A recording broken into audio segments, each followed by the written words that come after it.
Assalamualaikum warahmatullahi wabarakatuh.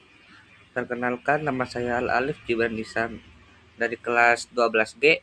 Di sini saya akan menjelaskan materi akidah akhlak tentang gibah. Oke, selanjutnya itu ada pengertian gibah.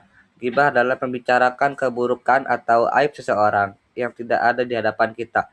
Walaupun hal yang dibicarakan itu benar, tetap termasuk gibah. Jika yang dibicarakan tidak benar, maka termasuk fitnah dan dosa itu lebih besar. Gibah juga dilarang dalam Islam karena akan merusak kehormatan dan persaudaraan.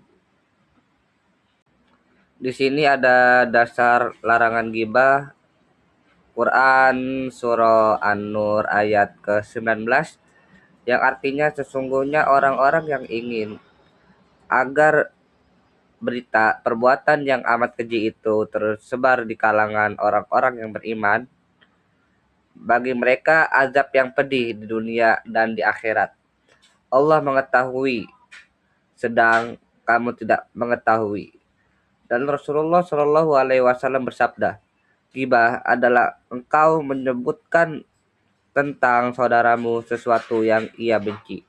Hadis riwayat Muslim. Selanjutnya di sini ada ciri-ciri perilaku gibah. Yang pertama itu membicarakan aib, kekurangan atau kesalahan orang lain. Yang kedua, dilakukan saat orang yang dibicarakan itu tidak hadir. Ketiga, biasanya disertai ejekan, candaan, dan bahkan merendahkan. Yang keempat, terjadi dalam obrolan santai, gosip, atau media sosial. Dan selanjutnya di sini ada contoh perilaku gibah. Yang satu itu membicarakan keburukan teman di belakangnya. Yang kedua, menyebarkan cerita negatif seseorang meski itu benar. Yang ketiga, mengomentari fisik, sifat, atau kesalahan orang lain. Dan yang keempat tuh bergosip di grup chat atau di berbagai media sosial lainnya. Di sini ada cara menyikapi gibah. Yang pertama itu menolak ikut membicarakan keburukan orang lain. Yang kedua, mengalihkan pembicaraan ke topik yang lebih baik. Yang ketiga, mengingatkan dengan cara yang sopan. Dan yang keempat, meninggalkan majelis atau obrolan gibah. Oke, yang sebelumnya itu menyikapi dan yang sekarang adalah cara menghindari sikap gibah. Yang pertama itu dengan cara menjaga lisan dan tulisan. Yang kedua, berpikir sebelum berbicara, bermanfaat atau tidak. Yang ketiga, yaitu menyibukkan diri dengan hal-hal yang positif. Yang keempat, mengingat dosa dan dampak buruk gibah. Dan yang kelima itu memperbanyak zikir dan introspeksi diri. Nah, di sini ada nilai-nilai negatif dari gibah. Yang pertama itu mendapatkan dosa yang besar. Yang kedua, merusak persaudaraan dan persatuan. Yang ketiga, menimbulkan permusuhan dan kebencian. Yang keempat, itu menghilangkan pahala amal baik. Dan yang terakhir itu menurunkan akhlak dan kepercayaan diri orang lain. Nah, sebelumnya itu dampak negatif dari ghibah dan di sini adalah hikmahnya. Hikmah menjauhi ghibah.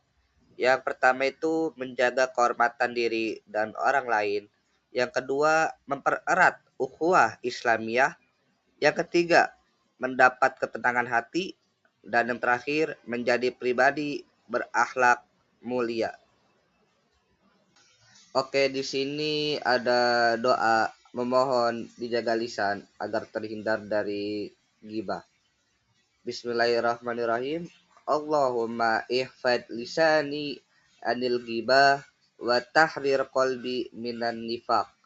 Yang artinya, ya Allah, jagalah lisanku dari ghibah dan sucikan hatiku dari sifat munafik. Terima kasih. Sekian penjelasan materi akidah akhlak tentang ghibah. Mohon maaf bila salah kata dan kurang sempurna dari penjelasan saya karena kesempurnaan itu hanya milik Allah Subhanahu wa taala dan di sini kita sama-sama belajar. Terima kasih. Wassalamualaikum warahmatullahi wabarakatuh.